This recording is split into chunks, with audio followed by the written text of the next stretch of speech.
Bismillahirrahmanirrahim. A'udzu billahi minasyaitonir rajim. Bismillahirrahmanirrahim. Alhamdulillah hamdan katsiran tayyiban barakan fi. Alhamdulillahirabbil alamin wassalatu wassalamu ala asyrafil anbiya'i wal mursalin wa ala alihi wa sahbihi ajma'in.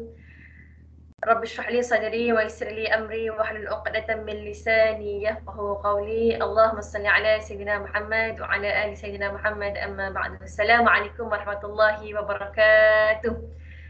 Apa khabar semua penonton yang sedang menonton pada ketika ini? Saya doakan semuanya berada dalam keadaan sihat walafiat.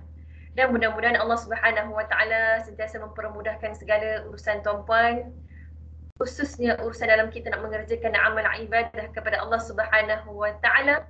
Dan mudah-mudahan Allah sentiasa mendorongkan kita dan memandu kita untuk melakukan, mengerjakan amal ibadah ikhlas semata-mata kerana Allah Subhanahu Wa Taala. Amin ya rabbal alamin. Alhamdulillah, terima kasih tuan-puan kerana masih lagi bersama dengan kami dalam program Seruan Orang-Orang yang Beriman. Dan insya-Allah pada kali ini kita akan mentadabburi pula perkataan ayat Ya ayyuhallazina amanu yang terdapat di dalam surah Al-Maidah, ayat yang ke-8. Jadi seperti biasa, kita buka dahulu mushaf Al-Quran masing-masing. Tuan-puan silakan untuk kita baca dahulu ayat tersebut bersama insya-Allah. أعوذ بالله من الشيطان الرجيم بسم الله الرحمن الرحيم يا أيها الذين آمنوا كونوا قوامين لله شهداء بالقسط ولا يجرمنكم شنآن قوم على ألا تعدلوا اعدلوا هو أقرب للتقوى واتقوا الله إن الله خبير بما تعملون صدق الله العظيم. صدق الله العظيم. Wahai orang-orang yang beriman, jadilah kamu sebagai penegak keadilan kerana Allah ketika menjadi saksi yang adil. Dan janganlah kebencianmu terhadap sesuatu kaum mendorong kamu untuk tidak berlaku adil. Berlaku adillah, kerana adil itu lebih dekat kepada taqwa, dan bertakwalah kepada Allah, sesungguhnya Allah Maha teliti terhadap apa yang kamu lakukan. Subhanallah. Maka insya-Allah kita tadabbur satu persatu ayat ini, memahami ayat ini insya-Allah dengan lebih mendalam. Ya ayyuhallazina amanu, wahai orang-orang yang beriman, seruan kepada orang-orang yang beriman, yang mengaku dirinya beriman dan mahu menjadi di kalangan orang-orang yang beriman. Maka perlu dengar dan taat apa yang Allah nak sebutkan dan apa yang Allah perintahkan untuk kita menjadi sebahagian dalam kalangan orang-orang yang beriman. Subhanallah. Maka dalam ayat surah Al-Maidah ayat 8 ini Allah kata ya ayyuhallazina amanu.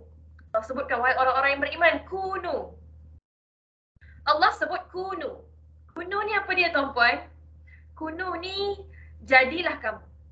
Kunu ni dia kalau jamak, kalau ramai ya. Kalau seorang, kalau ayat perintah pada seorang, kun fayakun. Kan biasa kita dengar, biasa kita sebut ayat tu kan. Jadi kalau perkataan kun, Allah perintah kepada seorang. Kalau perintah kepada ramai, kunu. Maknanya sama saja. Kun perintah pada seorang, kunu perintah pada ramai. Jadi apa yang menunjukkan ramai ni? Menunjukkan ramai ni adanya tambahan huruf waw dan alif tu kan. Kalau buang huruf waw dan alif tu jadi kun lah. Kaf waw nun. Ya, baik, subhanallah. Jadi kenapa Allah perintah pada ramai? Sebab ayat ini Allah nak tujukan kepada siapa? Ya ayyuhallazina amanu, kepada orang-orang beriman. Tuan-puan, orang-orang beriman ni seorang ke ramai? Ramai kan? Maka ya ayyuhallazina amanu, wahai orang-orang yang beriman, kunu. Jadilah kamu semua qawamina, orang-orang yang menegakkan keadilan lillah, kerana Allah, bukan kerana manusia. Allahu akbar. Kalau tegak keadilan tapi bukan kerana Allah, tapi sebab manusia, sebab takutkan orang misalnya, maka sia-sia tuan-puan, tak dapat apa hala. Allahu akbar. Apa sahaja amalan kita mesti ikhlas kerana Allah Subhanahu Wa Taala, barulah beroleh pahala. Beroleh pahala daripada Allah Subhanahu Wa Taala. Tegaklah kebenaran, keadilan kerana Allah. Perkataan lillah itu tanda ikhlas. Maksudnya ikhlas kerana Allah. Kemudian syuhada sebagai saksi bil qist, dengan adil. Jadi apa yang Allah nak perintahkan dalam ayat ini, tuan-puan, wahai orang-orang yang beriman, hendaklah kamu tegakkan keadilan. Di mana ni? Di mana keadilan yang wajib ditegakkan ni? Di semua perkara lah. Ya? Dalam diri kita pun wajib berlaku adil terhadap diri kita. Kan? Kerana kita tak berlaku adil pada diri kita sendiri. Contohnya kita tak cukup rehat, kita tak berikan badan kita hak rehat. Ataupun kadang-kadang kita terlebih rehat kan. Kita berehat lebih daripada beribadah kepada Allah. Tak adil juga kan. Tidur 10 jam, solat 10 minit. Adil tak? Tak adil kan? Jadi berlaku adil kepada diri kita. Itu yang pertama. Yang kedua, berlaku adil pada orang lain. Contohnya kadang-kadang ada di antara kita yang tidak berlaku adil terhadap ahli keluarga kita yang terdekat dengan kita. Contoh kepada isteri kita tak bagi hak isteri. Pada suami kita tak layan suami, tak bagi haknya. Kadang-kadang tak berlaku adil pada anak-anak. Kan? Tak beri hak anak, iaitu mendidik mereka dengan agama. Ada ketika kasih sayang, material bagi segala macam kan. Tapi didikan agama tak bagi sayang. Allahu Akbar. Dan yang ketiga juga, kita kena ni Allah nak ajarkan kita berlaku adillah kamu kepada siapa? Kepada orang lain. Kepada orang lain ni tuan-puan, termasuklah berlaku adil kepada musuh kita. Tuan-puan, wajib tak kita ni sebenarnya nak berlaku adil kepada orang kafir ni? Wajib tak dia sebenarnya? Wajib juga. Selagi mana dia tidak memerangi agama Islam, maka pemimpin negara Islam perlu memberikan perlindungan kepada hak sama rata kepada semua rakyat. Kena berlaku adil. Dan walaupun kalau orang kafir itu salah sekalipun, kita sebagai orang Islam wajib berlaku adil dengan menghukumnya berdasarkan kesalahannya. Ya, jangan kita buat salah sikit ataupun dia ni buat salah sikit, tapi kita hukum dia macam dia buat salah besar. Itu tidak adil tuan-puan namanya. Ya, subhanallah. Kemudian Allah sambung ayat ini, Allah kata wala yajrimannakum, janganlah kamu menjadikan kamu ini berbuat dosa. Baik. Nak memahami ayat ini, kita kena tengok dahulu perkataan selepas dahulu. Syana'an. Syana'an. Apa maksud syana'an ni tuan-puan? Syana'an ni maksudnya kebencian. Ya. Kebencian kamu kepada qaumin, qaum. Baik, lihat ayat ini. Jangan kebencian kamu kepada sesiapa saja. Yajrimannakum, balik pada ayat tadi. Perkataan tadi, yajrimannakum, mendorong kamu buat dosa. Ala alla ta'dilu, dan tidak berlaku adil. Ya, tuan-puan, dia kebiasaan yang kita ni tak berlaku adil kepada siapa ni tuan-puan? Kepada orang yang kita tidak sukalah kebanyakannya. Kebiasaannya. Maka tak suka itulah yang dinamakan, disebutkan syana'an. Bila kita tak suka pada dia, membawa kita kepada apa? Ya, membawa kita kepada kita akan berlaku zalim kepadanya. Kita tak beri hak dia. Contohlah, kita ni parti A. Tapi parti B ni duk selalu kutuk kita. Tapi ada satu ketika ini, ya, parti B ni, dia buat benda betul. Tapi sebab kita benci dia, kita bermusuh dia, kita kata dia tak betul. Sebab tu sebab Allah kata jangan kebencian kamu kepada seseorang, pada parti, pada puak menyebabkan kamu tidak berlaku adil. Kan Allah tegur dalam ayat ini. Allahu Akbar. Ya, ada ketika ada contoh lain, kerana contohnya kita ni tak suka pada seseorang. Contohnya pada ustaz, pada ustazah ataupun pada asatizah, cikgu dan sebagainya. Sebab apa? Contoh ustaz tu cakap contohlah ustaz tu cakap tak ada dalil. Maka kita pun sebab kita tak suka kepada ustaz tu, kan? Kita kata ustaz tak boleh pakai lah. Itu dosa tuan-tuan. Kenapa dosa? Sebab kita tidak berlaku adil. Adakah sebab ada benda yang dicakap tak betul, maka semua yang dicakap tu tak betul? Tak boleh. Ada benda yang dicakap betul kan? Maka kita sepatutnya cakap macam mana? Ustaz tu walaupun saya tak berapa suka, tapi dalam bab ni betul. Itu berlaku adil. Subhanallah tuan-puan, lihatlah. Agama Islam mengajarkan kita. Janganlah kita ini menghukum manusia mengikut hawa nafsu kita, membuta tuli. Tapi ikutlah kepada keadilan. Walaupun kita tak suka, kita kena beritahu kalau betul-betul, kalau salah, salah. Ya. Contoh lain lah, anak jiran kita buat salah. Cepat je kita nampak kan. Tapi bila anak sendiri buat salah, mana ada. Awak salah tengok kot. Nampak? Tak pelanut dua serupa kot. Tengok tak nak mengaku kan. Ha? Saya tahulah, saya didik anak saya kan. Semua saya anak saya tu okey je. Habis. Nampak tak? Allahu Akbar. Itu tidak adil tuan-tuan. Jadi ayat ni nak menunjukkan perkara ini banyak berlaku kepada apa ni? Ya, kepada kumpulan ke, kepada jemaah ke, parti ke, NGO ke, mazhab ke. Dan bila tu berlaku? Ya, bila mana dia fanatik kepada kumpulannya, dia menjadi buta. Sebab tu dalam bahasa Arab dipanggil apa? At-ta'assub. Fanatik membutakan seseorang daripada kebenaran. Bila dia fanatik, semua orang yang lain jadi tak betul. Allahu Akbar. Maka tuan-puan, ada tak orang yang berperangai macam ni? Ada kan?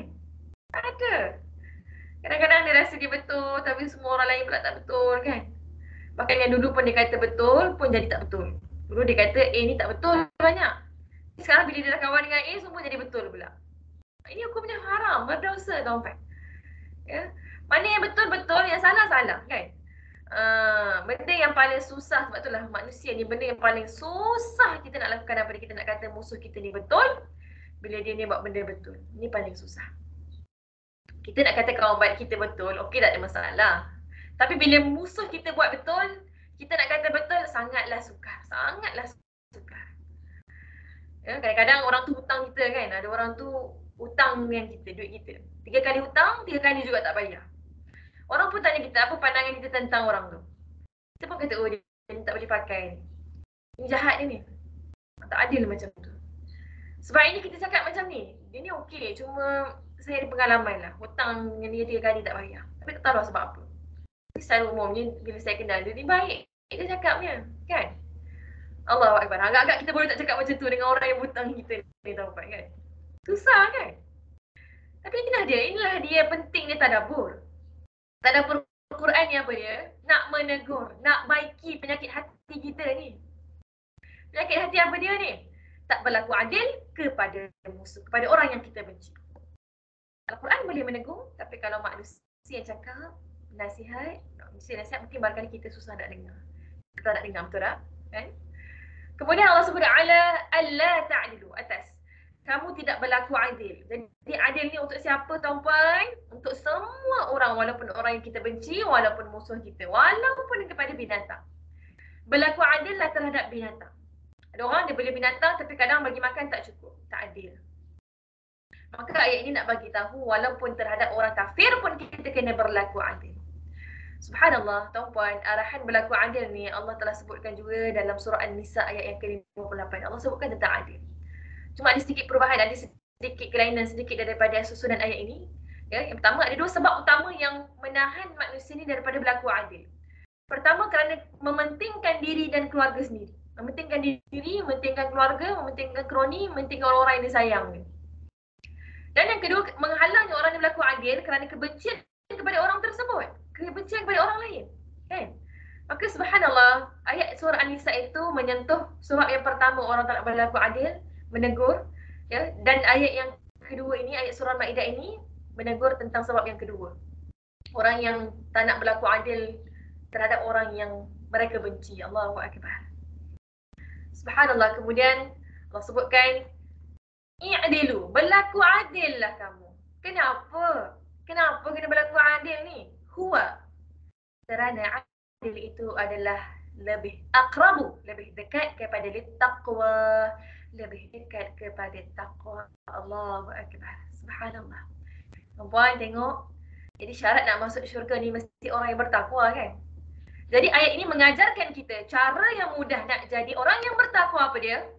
Dengan berlaku adil.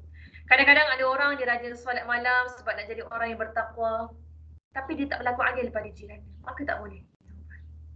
Kadang-kadang dia suka pergi umrah, beberapa kali pergi umrah banyak kali, tapi tak berlaku adil pada orang lain. Maka perbuatan itu boleh menyebabkan dia masuk neraka. Sebab dia tidak adil. Bila mana dia tidak adil, dia jauh daripada takwa. Kan syarat nak masuk syurga kena ada takwa. Kadang-kadang ada ketika kita ni tidak berlaku adil pada anak-anak kita, kan? Anak-anak yang pandai, yang cerdik, yang dengan kata kita bagi masa, kita layan dia, kita sembang, kita belanja dan sebagainya. Anak-anak yang tak dengar cakap, ada pendirian sendiri, asyik kena marah, kita ditepikan, diasingkan, kurang kasih sayang. Ya, tak adil lah tuan-tuan. Walaupun kita ni seorang ustazah ke, mak seorang ustazah ke, ataupun ayah seorang nazir masjid sekalipun, kalau dia tidak berlaku adil, maka dia jauh daripada takwa. Bila jauh daripada takwa, mendorongkan, boleh menyebabkan kita masuk ke dalam kancah neraka Allah Subhanahu Wa Taala. Allahu akbar, wal-'iyadu billah. Kemudian Allah sebutkan, ya Allah cantik Allah akhir ayat ini, wattaqullah. Allah tekankan lagi, Allah kata bertakwalah kepada Allah. Apa maksud takwa ni tuan-puan sebenarnya?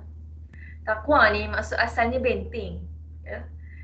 Benteng apa ni tuan-puan? Benteng yang menghalang kamu daripada azab Allah. Benteng yang menghalang kita daripada azab Allah. Dengan cara apa?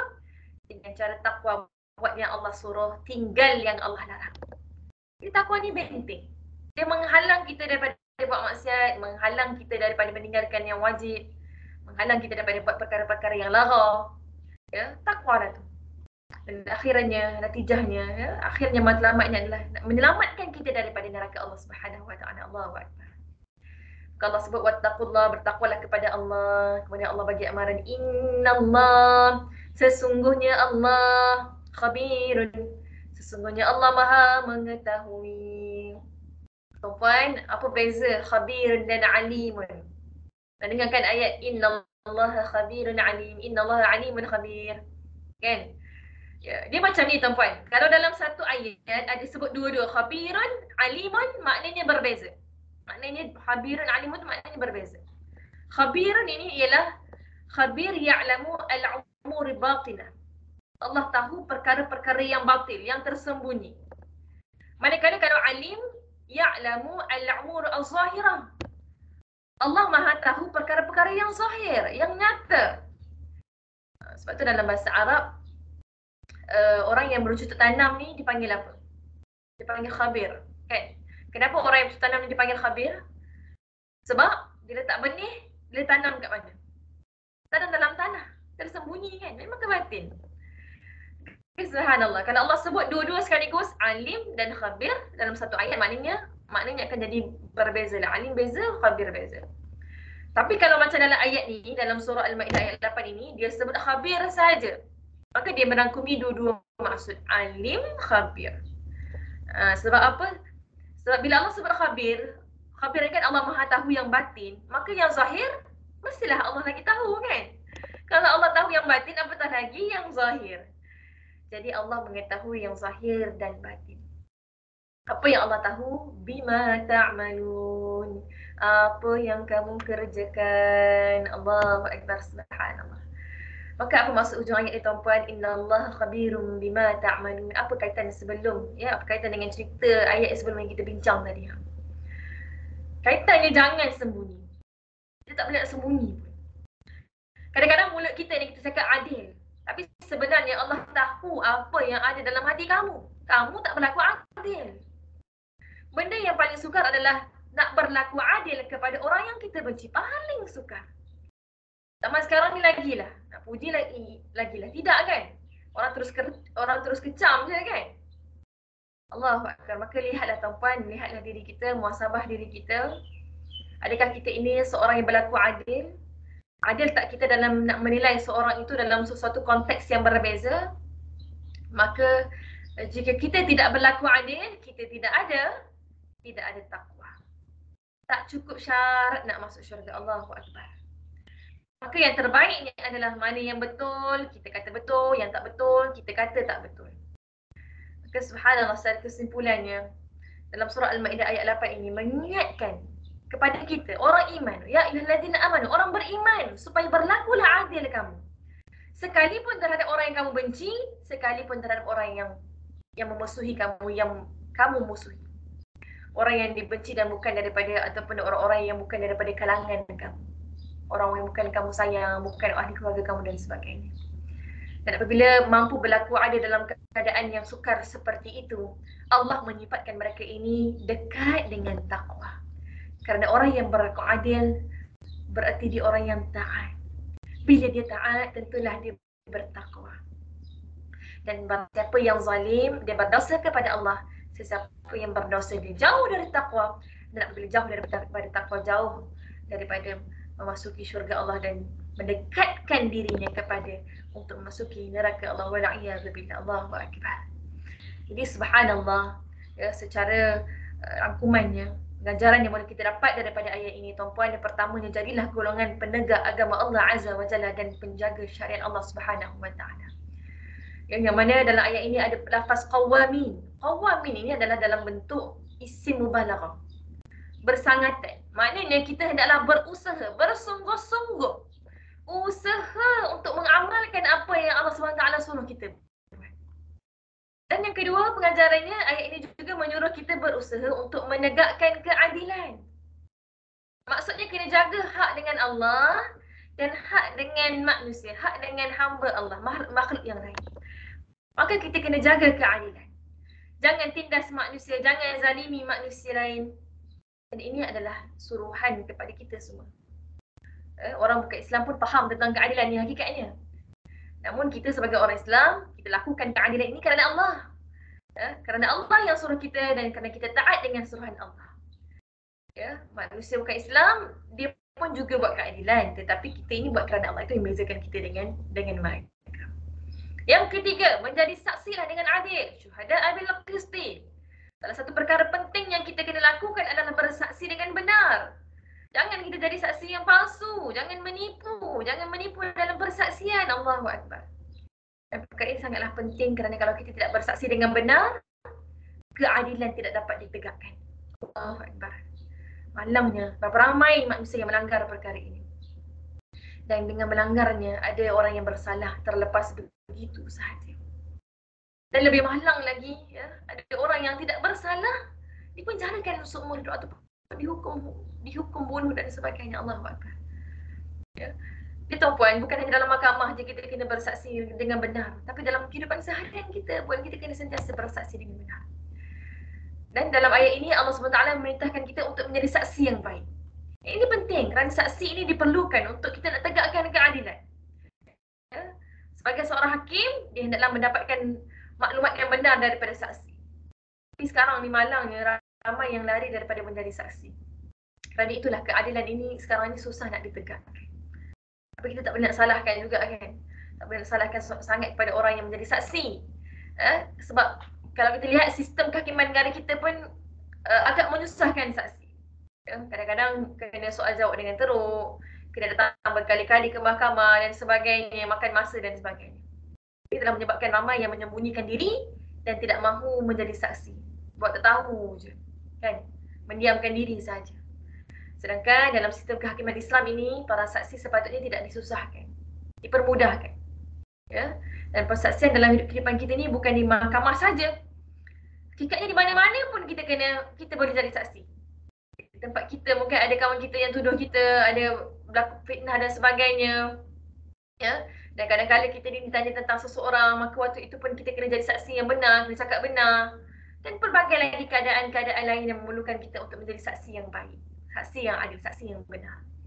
Dan semua ini memerlukan keikhlasan dan khauf, ketakutan kepada Allah Subhanahu wa taala. Jangan kita bermudah-mudah dalam perkara ini tuan-puan, kerana kita ini hakikatnya sedang diperhatikan oleh Allah Subhanahu wa taala. Adakah kita ini menjadi saksi yang baik ataupun tidak? Dan yang keempat, janganlah sekali kebencian kamu terhadap sesuatu kaum mendorong kamu untuk tidak berlaku adil. Maka tuan-puan, Allah kata janganlah sebabkan benci satu kaum menyebabkan kita minta adil. Jangan kerana kamu tidak suka dengan seseorang, kamu tidak berlaku adil kepada mereka. Ada orang yang berlaku adil kepada orang yang mereka ada hubungan baik. Tapi dengan mereka yang bermusuhan, mereka tinggalkan keadilan. Mereka tak berlaku adil. Dan perkara ini sangatlah buruk. Ya? Kita kena pandai tuan-puan, kita kena pandai ketepikan perasaan kita supaya kita ini berlaku adil. Dan perkara ini hakikatnya saya tidak nafikan memang susah. Ya, dan hendaklah melakukan dan ini perlu dilakukan, boleh dilakukan dan memerlukan tahap keimanan yang tinggi.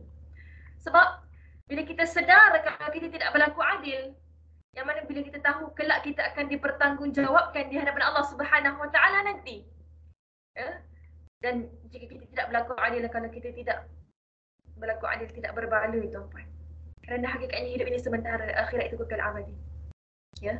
Ya, Allah punya pengiraan, keadaan Allah adalah segala-galanya. Dan yang kelima, berlaku adil lah. Kerana adil itu lebih dekat kepada taqwa. Ya, dalam Al-Quran banyak disebutkan tentang suruhan supaya kita ini bertakwa. Dan sekarang dalam ayat ini kita dapat tahu bahawa salah satu syarat untuk takwa adalah dengan berlaku adil. Sama ada ya kepada orang yang kita suka ataupun orang yang kita tidak suka. Ya, kena berlaku adil, tuan-tuan. Dan yang terakhir pengajaran yang boleh kita perolehi dalam ayat ini, Allah Subhanahu Wa Taala tahu apa yang ada dalam hati kita secara mendalam, zahir dan batin. Satu perkara yang dapat mendorong kita untuk takwa adalah dengan mengingati, menyadari bahawa Allah Subhanahu Wa Taala tahu segala tentang kita dan apa yang kita lakukan.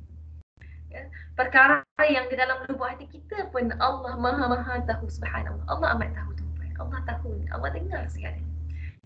Maka subhanallah, ya, mudah-mudahan ya, perkongsian dalam ayat ini pada hari ini dalam kita mentadabbur ayat ini dapat menjadikan kita hamba Allah yang lebih beriman dan bertakwa kepada Allah dan menjadikan kita manusia yang lebih bermanfaat kepada manusia lain, khususnya dalam kita berlaku adil kepada manusia lain, khususnya kepada orang-orang yang kita benci. Berlaku adil lah semata-mata lillahi ta'ala, kerana Allah Subhanahu Wa Ta'ala pasti ganjaran syurga menanti kita semua. Kerana ia sebahagian daripada untuk menjadi orang-orang yang bertakwa. Jadi insya-Allah pastinya yang baik itu datang daripada Allah Subhanahu Wa Taala, segala yang buruk, kelemahan, kekurangan datang daripada diri saya sendiri. Insya-Allah panjang umur, murah rezeki kita bertemu lagi. Maafkan saya dan doakan saya. Saya akhiri perkongsian pada hari ini dengan tasbih kafaratul salatul as dan juga sekian wabillahi taufiq wal hidayah. Wassalamualaikum warahmatullahi wabarakatuh. Bismillahirrahmanirrahim. Assalamualaikum warahmatullahi wabarakatuh.